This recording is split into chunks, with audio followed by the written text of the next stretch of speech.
Olá, meus queridos alunos. Esta é a última apresentação sobre o sistema respiratório.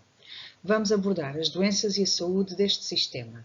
Os conteúdos desta matéria estão nas páginas 142 e 143 do vosso manual. Quais são as condições para uma boa saúde do sistema respiratório? Ora, tem que ser garantida a ventilação pulmonar. Quer dizer que o ar tem que circular livremente até aos pulmões para poder ser renovado o conteúdo gasoso dos alvéolos pulmonares. Por outro lado, tem que ser garantida a hematose alveolar. Tem que haver condições para que haja uma troca constante de gases entre os alvéolos e o sangue.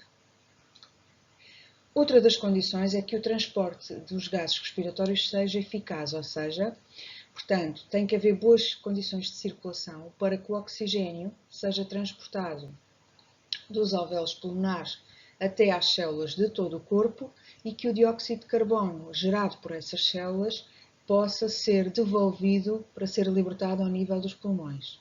Ou seja, aqui esta parte diz respeito ao sistema circulatório. Por fim, tem que haver condições para uma boa hematose tecidular, ou seja, uma boa troca gasosa entre os gases que circulam no sangue, ao nível dos capilares e as células. Agora vamos ver alguns aspectos de doenças comuns do sistema respiratório. Vamos abordar 3 doenças: o cancro do pulmão, a asma e a pneumonia. O cancro do pulmão é o cancro mais comum em todo o mundo, com mais de 1 milhão de novos casos diagnosticados todos os anos. Em Portugal, é um dos cancros que mais mortes provoca.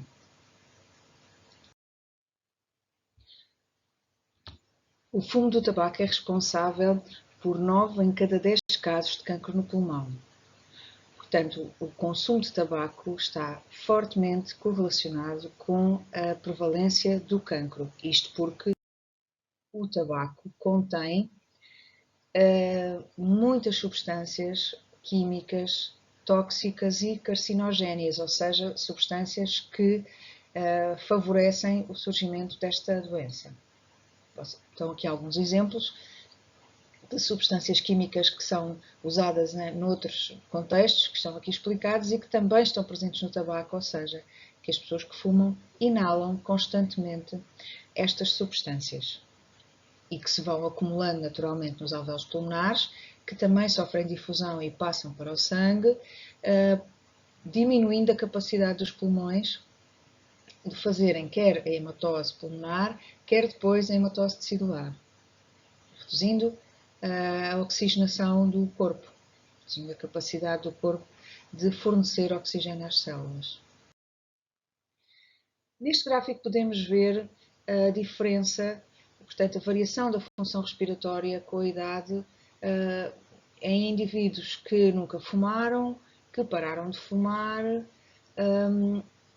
ou que são fumadores regulares, e podemos ver que a mortalidade é bastante diferente nos diferentes casos. Relativamente à doença asma, é uma doença pulmonar, é frequentemente crónica e traduz-se por crises imprevistas de dificuldades respiratórias, devido a quê? Ao estreitamento e acumulação de muco nos brônquios e bronquíolos.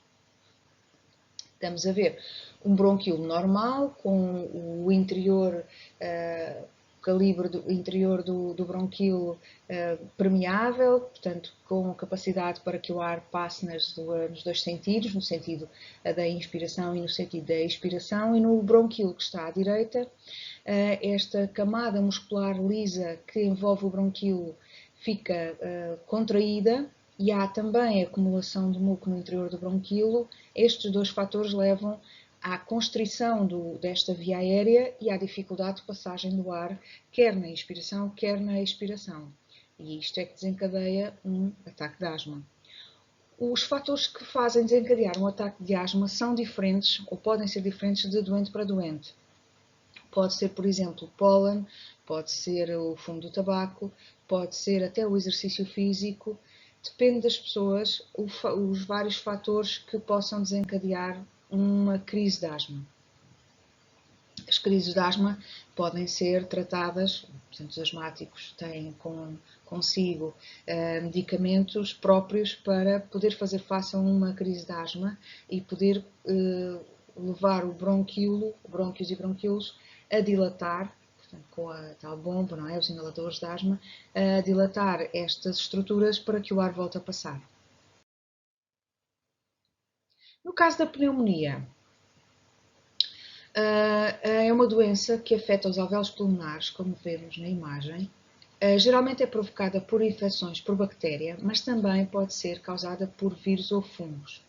Portanto, o que é que a infecção faz? Ela provoca a acumulação de muco nos alvéolos pulmonares, o que dificulta o processo da hematose pulmonar e pode levar até, em casos graves, à destruição de partes do pulmão.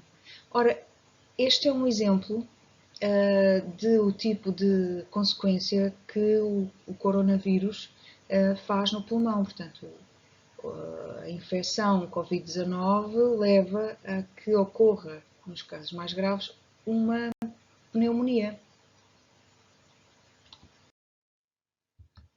Por fim, para garantirmos que o nosso sistema respiratório, que é fundamental para a nossa vida e é fundamental que nos acompanhe ao longo da vida com muita saúde, que permita podermos ter essa qualidade de vida que todos desejamos, devemos evitar ambientes poluídos ou pouco ventilados, devemos arejar as nossas casas, manter a limpeza das mãos, hoje em dia mais conhecido do que nunca a razão pela qual temos que lavar as mãos com frequência para mantermos, de facto, a distância em relação a vírus e bactérias, não é?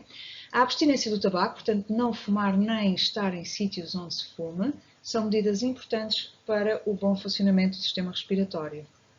É tudo, obrigada.